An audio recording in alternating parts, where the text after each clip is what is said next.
Some deaths are accidents. This one was a choice, 100 small choices. The desert never needs to chase you, it simply waits.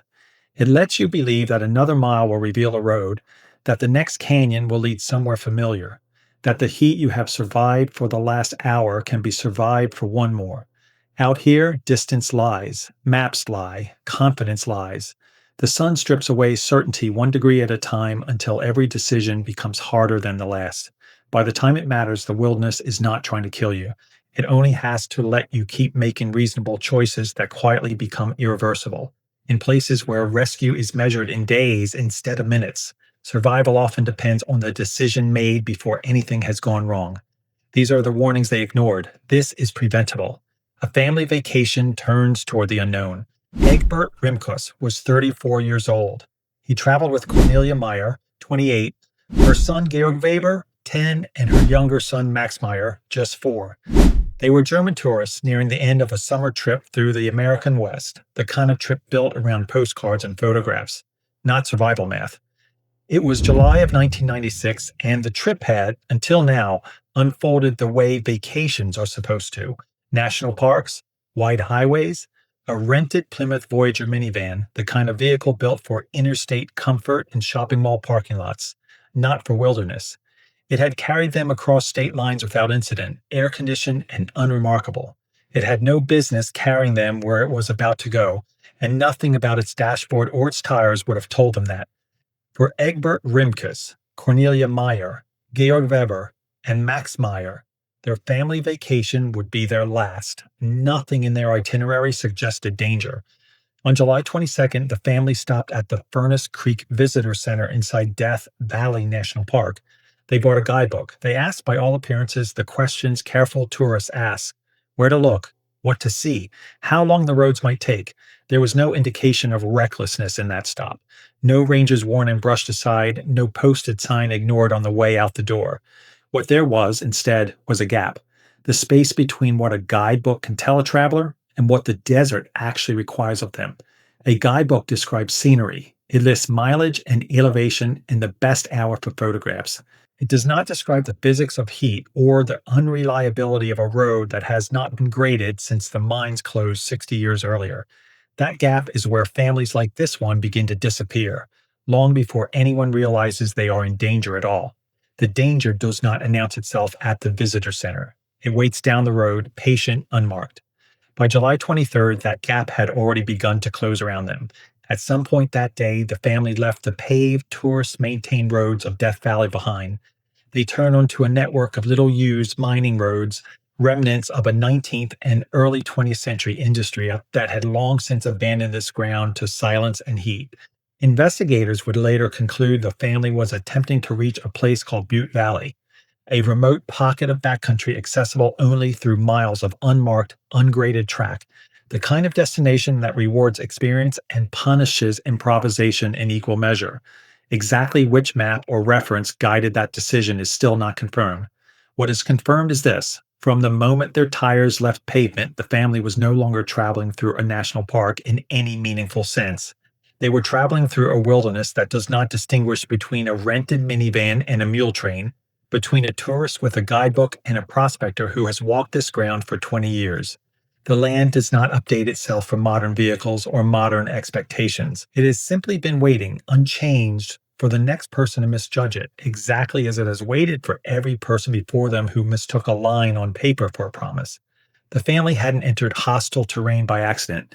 They had entered a landscape that punishes even small misunderstandings, and they had entered it with almost none of the knowledge that landscape demands of the people who survive it. Death Valley doesn't forgive assumptions. To understand what happened next, you have to understand where it happened. Death Valley is not simply hot. It is among the hottest places on the surface of the earth, a basin that traps and radiates heat with an efficiency few other landscapes can match, ringed by mountains that seal the heat in rather than letting it escape. In July, daytime temperatures routinely climb between 115 and 125 degrees Fahrenheit, 46 to 52 degrees Celsius. Ground temperatures, especially on dark volcanic rock and open sand, run significantly hotter than the air above them, sometimes by a margin of 30 degrees or more. A person standing still in that heat begins losing water immediately, simply by existing inside it. A person walking loses it faster still, and a person walking uphill through loose sand loses it faster than that. Sweat loss during real physical exertion, in conditions like these, can exceed 1 liter an hour. The math is unforgiving, and it does not pause for good intentions, for love of family, or for the simple human hope that things will work out if you just keep moving toward the next high point. The roads the family had chosen made that math considerably worse. The road toward Warm Springs Canyon and Anvil Canyon was never built for tourism. It was carved for mining trucks decades earlier, then left to erode under decades of flash floods and windstorms, with no maintenance crew ever sent to repair what the weather undid. Sharp volcanic rock breaks tires without warning. Deep sand swallows tires that survive the rock. Wash crossings, dry river beds that can shift from flat, stable gravel to loose, shifting sediment within the space of a few feet. Trap vehicles that had no reason to expect trouble a moment earlier.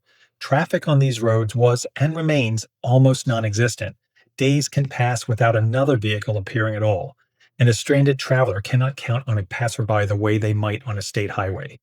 This is terrain designed for high clearance, four-wheel drive vehicles driven by people who know precisely what they are doing, who carry recovery equipment and know how to use it, who tell someone exactly where they are going before they go. A front-wheel drive rental minivan loaded with a family of four and a week's worth of luggage had no business on it, and there was no one to tell them so because there was no one else out there at all. There was also, critically, no way to call for help. This was 1996. There were no smartphones in ordinary hands, no cellular coverage stretching into backcountry canyons, even if there had been, no satellite communicators, no practical emergency GPS beacon that an average tourist family would think to carry, let alone own. If something went wrong in that country, rescue depended entirely on one fragile thread. Somebody, somewhere, knowing roughly where you were and noticing you hadn't come back when you were supposed to. The family had not left that information behind in any detailed form. No specific route named to a hotel clerk, a friend, a relative back home in Germany. They had, in effect, driven into a landscape that erases people quietly and efficiently, and they had left no way for anyone to know exactly where the erasing might happen. And then there was the map itself, the final quiet betrayal, the one that looks like help and delivers the opposite. On paper, mining roads like these often appear connected, continuous, passable, a thin line running from one point to another with nothing to suggest it might simply stop. Lines drawn decades earlier by surveyors do not reflect what a road becomes after 50 years of flash floods, rock slides, and neglect. In reality, these roads frequently dead end without warning. They wash out mid-canyon. They narrow into something closer to a suggestion than a route, a memory of a road rather than a functioning one. The wilderness rewards people who know it personally, who have driven it, walked it, failed on it before, and learned from the failure. It punishes confidence built from a guidebook and a fold-out map, confidence that feels earned but was never tested against real ground. The family had neither the local knowledge nor the vehicle for what they had chosen to attempt. They still had time to turn back. They simply did not yet know they needed to. And by the time the road told them otherwise, they were already committed to it. The family still had every opportunity to survive. But every decision after this point would narrow those options one at a time until none were left, the chain of decisions. Somewhere near Anvil Canyon, the minivan came to a stop it would not recover from. The exact mechanics are debated even now. Soft sand, a washed-out grade, a wheel that lost traction and never found it again on a surface built to defeat exactly this kind of vehicle. What matters is the outcome. The vehicle designed for suburban driveways and interstate rest stops was now sitting motionless in one of the least forgiving landscapes in North America, its front wheels buried, its engine idle, its passengers suddenly facing a decision none of them had trained for and none of them had expected to face that morning. Later investigation would suggest the vehicle may not have been permanently, unrecoverably stuck, that with time, tools, or a different set of choices, it might eventually have been freed. But in the moment, to a family with no off-road experience, staring at a minivan half swallowed by sand under a sun already climbing past 100 degrees, stuck would have felt absolute and final, a verdict rather than a setback. What happened next is a decision investigators would come to regard as the true center of this tragedy. the single hinge point on which everything else turned. The minivan was more than transportation. It was shade in a landscape with none. It was shelter from direct sun during the deadliest hours of the day. It was visibility, a large, reflective, unmistakably artificial object in a sea of rock and sand, exactly the kind of object search aircraft are trained to spot from thousands of feet in the air. It represented whatever water and supplies remained from the trip, whatever food had been packed for a day of sightseeing. It was, in every practical sense, the single best chance this family had of being found alive, a fixed point in an otherwise featureless expanse where nothing else stood out at all. The family left it behind. It is easy from a distance to imagine why. Heat does that to judgment before it does it to the body. Staying with a stranded vehicle in extreme heat, waiting for a rescue that may or may not know to look for you, requires a kind of discipline that runs directly against every human instinct. The instinct is to move, to solve the problem yourself, to believe that the next ridge, the next wash, the next mile on foot will reveal the road you actually need. Wilderness survival guidance has said the same thing for decades in every language, across every terrain. When lost or stranded, stay with the vehicle. It is counterintuitive advice, and it is almost always correct. And it is almost always the advice that panic and heat and worry for two young children override in the moment it matters most. No one chooses to walk away from safety believing it will kill them. They choose it believing it is the only way to save everyone. So the family walked, and walking in this terrain did not lead them toward civilization. It appears, based on the route later reconstructed by investigators, to have taken them deeper into remote canyon country, farther from the paved roads, farther from anywhere a search team would think to look first, farther from anything resembling help. Every ridge they crossed only revealed another ridge behind it, identical in its indifference, offering no landmark to warrant by. Every mile consumed water they could not replace, water that had already been rationed across a full day of driving before the vehicle ever became stuck. They were, without knowing it, moving farther from the routes any rescue effort would prioritize, deeper into a maze with no functioning exit and no way to know they were making it worse with every step forward. And crucially, nobody back at any hotel, any rental counter, any friend or relative overseas knew where they had gone after leaving Furnace Creek 2 days earlier. When the vehicle was eventually reported overdue, searchers would eventually locate the minivan itself, sitting exactly where it had failed. But the minivan could not tell them which direction 4 people on foot, dehydrated and increasingly desperate, had walked from it. That information had left with the family, carried only in their own fading judgment, and it would not return with them. Once the vehicle disappeared behind them, the desert no longer needed to trap them. Their own bodies would become the next battlefield, and it was a battle the desert had already won before it began. How the desert wins. Dehydration in extreme heat does not announce itself as a crisis. It arrives as a series of small, almost forgettable sensations. A dry mouth, a mild headache, a feeling of tiredness that seems entirely reasonable given the exertion and the sun. But underneath those sensations, physiology is already turning against the body, quietly and systematically. Walking in heat like this accelerates water loss dramatically, far faster than standing still ever could. Blood volume begins to drop as the body loses fluid it has no way to replace out here. To compensate, the heart works harder, beating faster to circulate a shrinking supply of blood through organs that all still require it in full. Every additional step in that state costs more than the step before it. The body is spending a currency it cannot earn back, and no amount of willpower changes the exchange rate. What makes heat this dangerous is that it does not wait for the body to fail before it starts dismantling the mind. Dehydration impairs judgment and decision-making long before it causes physical collapse. This is one of the cruelest facts of heat illness, and one of the least understood by people who have never experienced it firsthand. Heat exhaustion develops through a recognizable, almost predictable sequence. Heavy, unrelenting sweating, followed by weakness, then dizziness, then confusion. And confusion is the cruelest stage of all because it disguises itself as clarity. A person suffering it rarely recognizes how impaired they have become. Every bad decision in that state feels, from the inside, like the obvious and correct one. It is very possible, even likely, that by the time this family made their most consequential choices in that canyon country, Their capacity to evaluate those choices had already been quietly degraded by the same heat they were trying to outwalk. They may have believed with complete sincerity that they were getting closer to safety with every step they took. For the children, the danger accelerated even faster than it did for the adults beside them. Young bodies lose water more quickly and carry smaller physiological reserves to draw against under stress.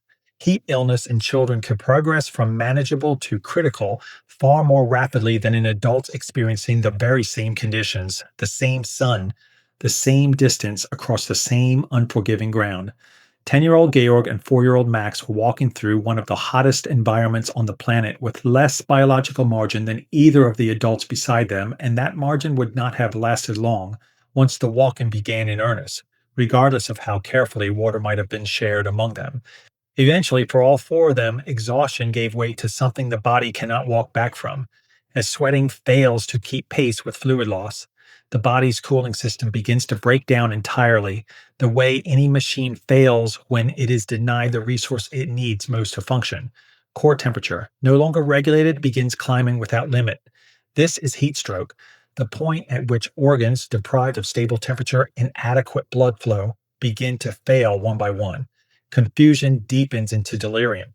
Consciousness fades in and out before it fades for good. And eventually, the body simply can no longer sustain the processes that keep it alive. Investigators who later studied this case concluded that exposure, dehydration, and heat were the primary causes of death for the family. Not a single dramatic event, not an accident in the way people usually imagine one, sudden and visible. A slow, physiological unraveling that began the moment they stepped away from the shade of their own vehicle and did not stop until there was nothing left to unravel, finding the truth 13 years later. When the rental vehicle was eventually reported overdue, the search began in earnest. Multiple agencies moved into Death Valley's backcountry, working helicopters and ground teams across terrain that resists searching almost as effectively as it resists survival, terrain where a single canyon can hide a family from the air entirely, folding them out of view of even a low, slow pass overhead. Eventually, the minivan itself was found, abandoned near Anvil Canyon, exactly where the family had left it, sitting undisturbed as a marker of where the story had gone wrong. But the family was not with it. Despite extensive searching, over days and then weeks, no trace of Egbert, Cornelia, Georg, or Max could be located anywhere in the surrounding country. The official search effort, constrained by the scale of the landscape and the total absence of any indication which direction the family had walked, eventually concluded without finding them, leaving the case open in the worst possible way, without closure for anyone waiting on news. For years, the case became one of Death Valley's enduring, unresolved mysteries. A vehicle found, a family gone, and a canyon country too vast and too indifferent to give up an easy answer to anyone who came looking, official or otherwise. It would take an independent investigator to finally close that gap. Tom Mahood, joined later by Les Walker, spent years reconstructing the likely decisions the family had made, studying the terrain the way a detective studies a crime scene, walking the same washes, climbing the same ridgelines, trying to think the way four exhausted, overheated people might have thought when the ground offered no clear answers, and every option looked equally uncertain in the heat and glare. In 2009, that reconstruction led them to human remains.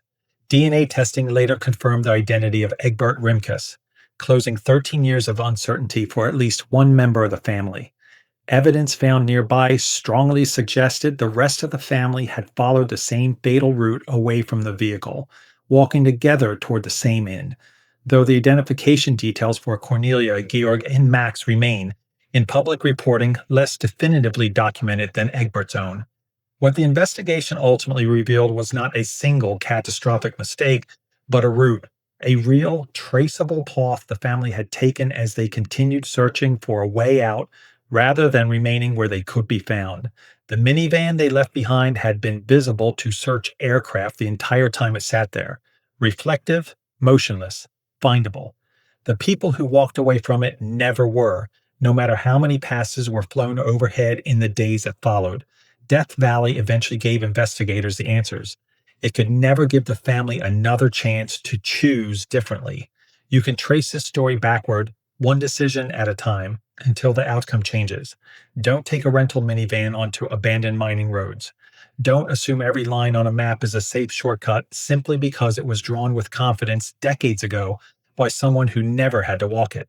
Leave anyone, a detailed itinerary before you leave pavement behind, even for an afternoon that seems short enough not to matter. Carry enough water for the environment you are entering, not the trip you were hoping to have, because the desert does not adjust its demands to match your expectations. And if your vehicle becomes stranded in open desert, understand that it is very often your greatest survival tool, not your prison, whatever panic tells you in the moment you first realize you are stuck. Egbert Rimkus, Cornelia Meyer, Georg Weber, and Max Meyer were not reckless thrill seekers. They were a family on vacation, making choices that likely felt reasonable in the moment each one was made, the same way countless small choices feel reasonable to travelers every single summer since. That is what makes this case so difficult to sit with, even now, decades later. None of the individual decisions looked fatal by themselves. Together, they formed a chain that became impossible to break once the last link fell into place. The desert did not hunt them. It did not need to. It simply waited for enough small, reasonable mistakes to become one irreversible ending, and every step of it was preventable. If you've made it this far, consider subscribing. It might be the cheapest piece of survival gear you ever pick up. Want more preventable? These stories are next. Thank you for watching.